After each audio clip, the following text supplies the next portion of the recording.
সিরাহ, যে শব্দটির উৎস সারা অর্থাৎ ভ্রমণ করা। যখন আমরা এমন কোনো পথ অতিক্রম করি যে পথ অতিক্রম করেছিলেন মহান কোনো ব্যক্তি, সে যাত্রাকে বলা হয় সিরাহ বা আক্ষরিক অর্থে জীবনী।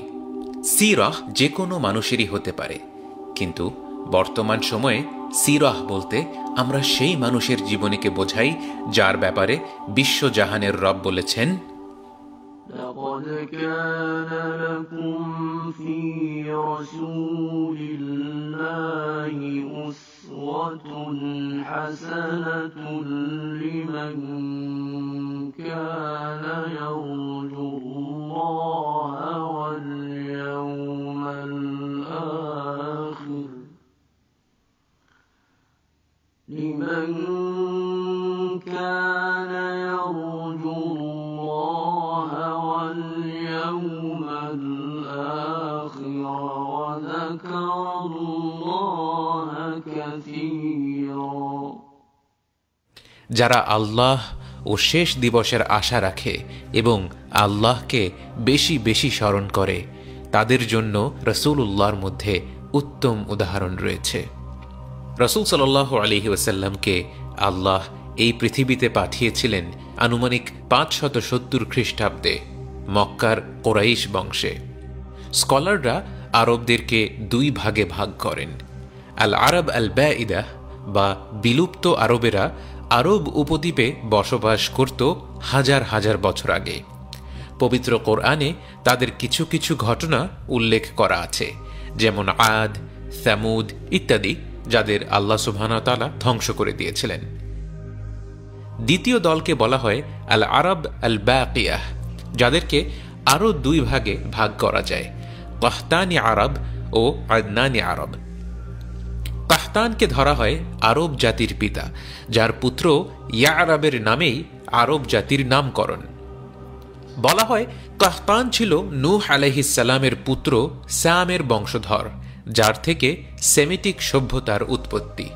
তার মানে যে সকল আরবেরা অবশিষ্ট ছিল তাদের মধ্যে কাহতানি আরবরাই মৌলিকভাবে আরব। আল আরব আল বাকিয়ার দ্বিতীয় দলকে বলা হয় আদনানি আরব, এবং তারা অন্য অঞ্চল থেকে আরব অঞ্চলে এসে বসবাস করার মাধ্যমে আরব হয়। আদনান ছিল ইসমাঈল আলাইহিস সালামের বংশধর। ইব্রাহিম আলাইহিস সালাম যখন সুদূর ইরাক থেকে আল্লাহর হুকুমে মক্কায় চলে আসেন এবং সেখানে মা হাজার জমজমের কূপ আবিষ্কার করেন, সেখানে জুরহুম নামের একটি গোত্র তাদের সাথে বসবাস করতে থাকে। জুরহুম গোত্র ছিল মূলত কাহতানি আরব জাতি, এবং ইসমাঈল আলাইহিস সালাম জুরহুম গোত্রে বিয়ে করেন এবং তাদের বংশেই 7 থেকে 10 প্রজন্ম পর জন্ম নেন আদনান, যার নামে নামকরণ করা হয় এই নতুন আরব জাতির। আদনানি আরবদের একটি অদ্ভুত বিষয় ছিল, তাদেরকে বলা হতো আল আরব আল মুস্তাআরিবা, অর্থাৎ যারা আরবি ভাষা শিখেছে, কারণ ইব্রাহিম ও ইসমাঈল আলাইহিস সালামের মূল ভাষা আরবি ছিল না। কিন্তু যেহেতু তারা আরব উপদ্বীপের মধ্যাঞ্চলে অবস্থিত ছিল, তাদের সব ধরনের আরব গোত্রের সাথে কথাবার্তা হতো, যার ফলে আদনানিরা আরবি ভাষায় স্বয়ং কাহতানিদের চেয়েও বেশি পারদর্শী হয়ে গেল। 6ষ্ঠ শতাব্দীর উত্তপ্ত মরুভূমির মাঝের এই জাতির কাছে ভাষা শৈলী ছিল অত্যন্ত গুরুত্বপূর্ণ একটি বিষয়। সে সময়ের বিনোদন, সামাজিক মাধ্যম, রাজনীতি সব কিছুতেই ভাষার কারুকাজ ছিল অপরিহার্য। তাই সমাজে আদনানি আরবদের অবস্থান ধীরে ধীরে কাহতানিদের চেয়ে উন্নত হতে লাগল। আদনানের পুত্রের নাম ছিল মাআদ, যার পুত্র ছিল নিজার, এবং যার পুত্র ছিল মুদর। মুদর ছিল আরবদের মধ্যে প্রথম ব্যক্তি যে উটকে এমনভাবে পোষ মানিয়েছিলেন এবং প্রশিক্ষণ দিয়েছিলেন যে আরবরা প্রথমবারের মতো কাফেলা তৈরি করতে সক্ষম হল।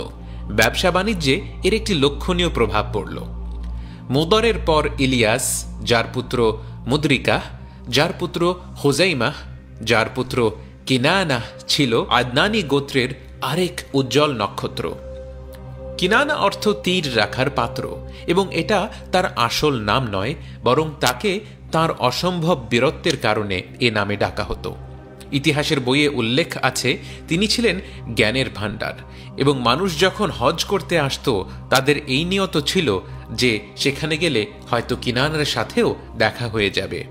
এবং কিনানার পুত্র ছিল আন-নাদর, এবং আন-নাদরের পুত্র মালিক, এবং মালিকের পুত্র ফেহের।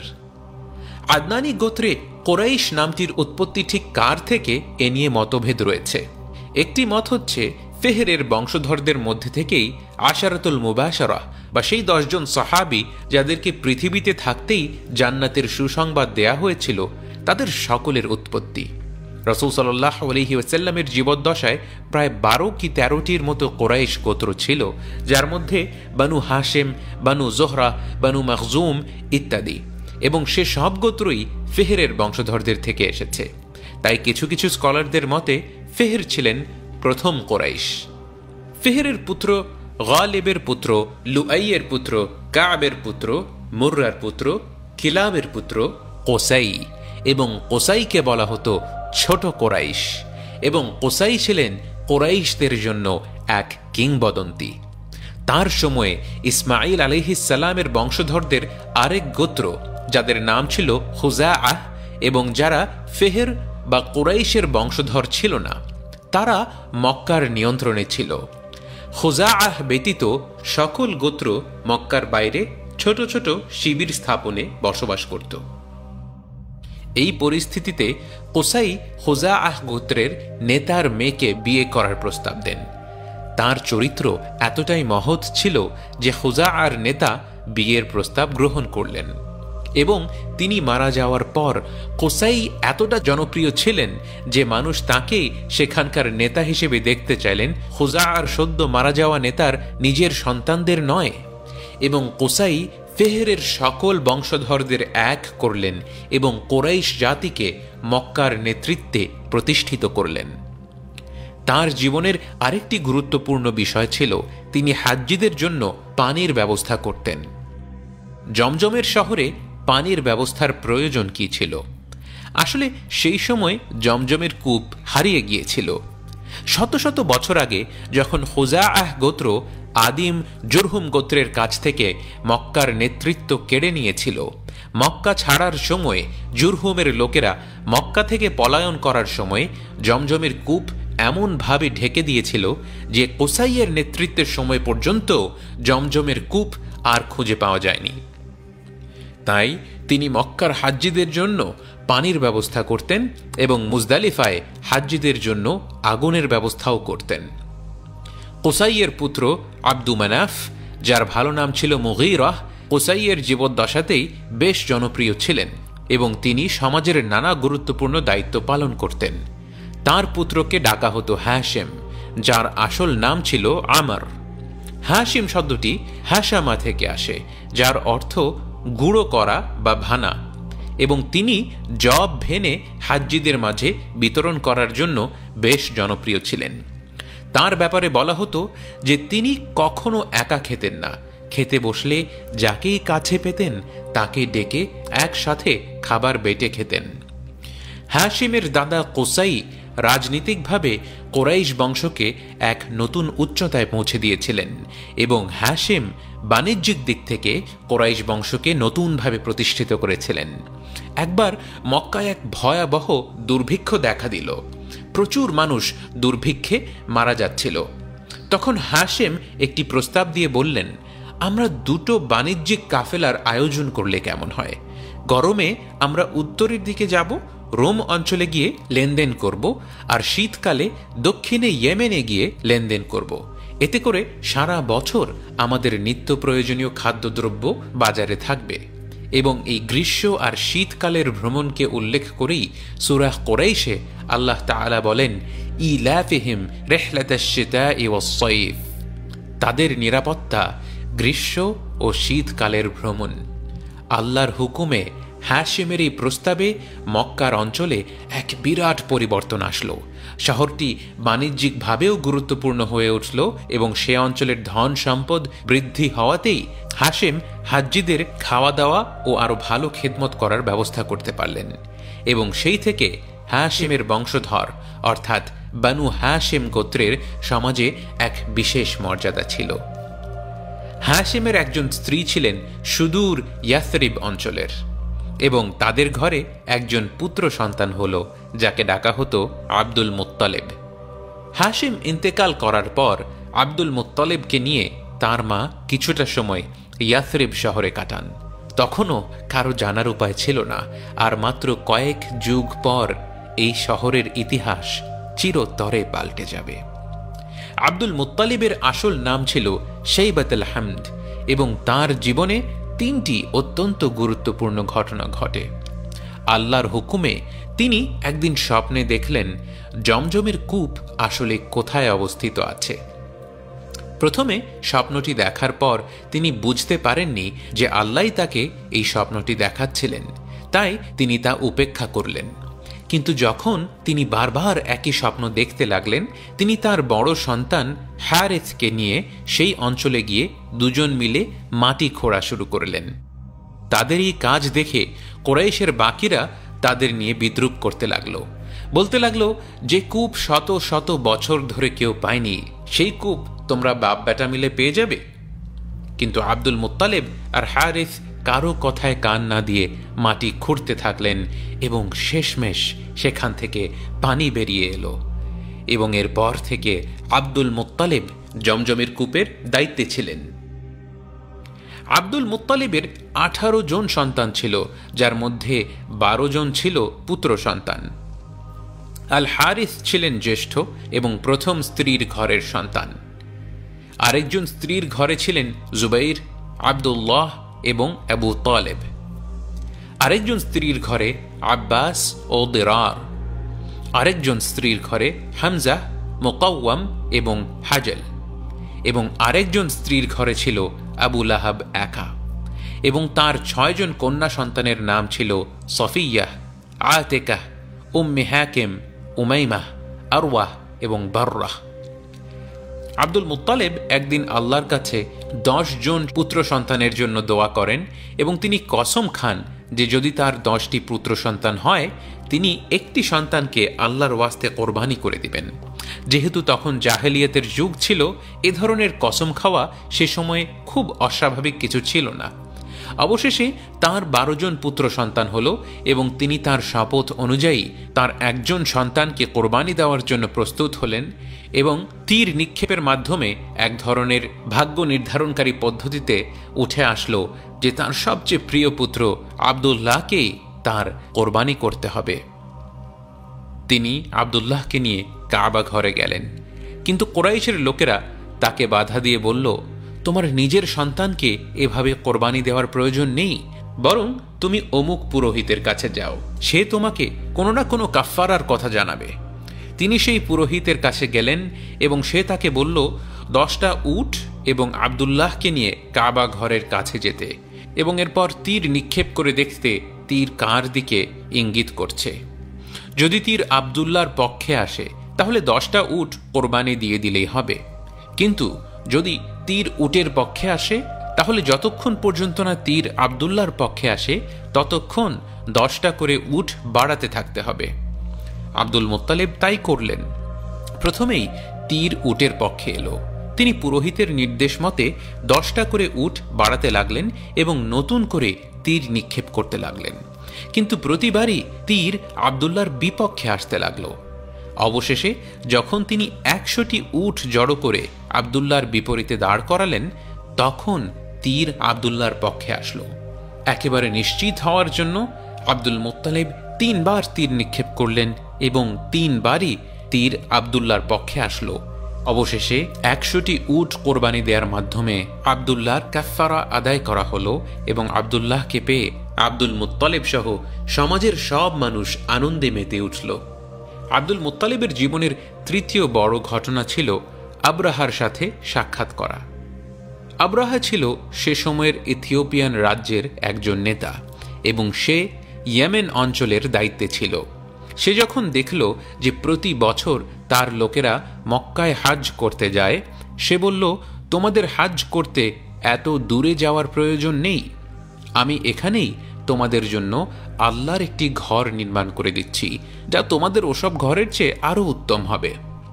সে কথা মতো এক বিরাট জাঁকজমকপূর্ণ ক্যাথেড্রাল নির্মাণ করল এবং সে তার লোকদের আদেশ করল তারা যেন কাবাতে হজ করতে না গিয়ে তার সেই ক্যাথেড্রালে আসে। কিছু বেদুইনদের কানে যখন সে খবর পৌঁছল, তাদের মাঝে একজন অত্যন্ত রাগান্বিত হয়ে গেল এবং ভাবল এই আব্রাহাকে একটি উচিত শিক্ষা দিতে হবে। সে গোপনে সেই ক্যাথেড্রালে প্রবেশ করে সেখানে মল ত্যাগ করে আসলো। আব্রাহার কানে যখন সে খবর পৌঁছল, সে এতটাই রেগে গেল যে সে বলল সে তার সৈন্য নিয়ে কাবা ঘর ধ্বংস করে আসবে এবং তার কাছে একদল আফ্রিকান হাতি ছিল যা আরব উপদ্বীপে আর কোথাও ছিল না। অতঃপর হাতির সেই দল নিয়ে সে মক্কার উদ্দেশ্যে রওনা দিল। হাতিতে ভ্রমণ করা এই দল মক্কায় পৌঁছে প্রায় 200 উট দখল করে নিল এবং সেই উটগুলো ছিল আব্দুল মুত্তালিবের উট। আব্দুল মুত্তালিব আব্রাহার সাথে সাক্ষাৎ করতে আসলেন এবং এসে বললেন, আমি এখানে কাবা ঘরের নিরাপত্তা চাইতে আসিনি, বরং আমার উটগুলো ফেরত চাইতে এসেছি। এই কাবার একজন রব আছেন এবং তিনিই তার ঘরকে নিরাপদ রাখবেন, কিন্তু এই উটগুলোর মালিক তো আমি, তাই আমি সেগুলোই ফেরত নিতে এসেছি।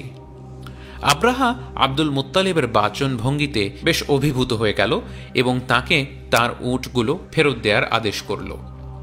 পরের দিন তারা কাবার উদ্দেশ্যে রওনা দিল, কিন্তু যখন হাতিগুলো কাবা ঘরের একটা নির্দিষ্ট দূরত্বে পৌঁছল, এরপর তারা পুরোপুরি থেমে গেল। কোনোভাবেই হাতিগুলোকে আর এক পাও আগানো যাচ্ছিল না। যখন আব্রাহার লোকেরা তর্ক করতে লাগলো কিভাবে হাতিগুলোকে নিয়ে আগানো যায়, ঠিক তখনই কোথেকে যেন একদল পাখি চলে আসলো এবং এরপর কি হলো তা বর্ণনা করে আল্লাহ তাআলা পবিত্র কোরআনে বলেন,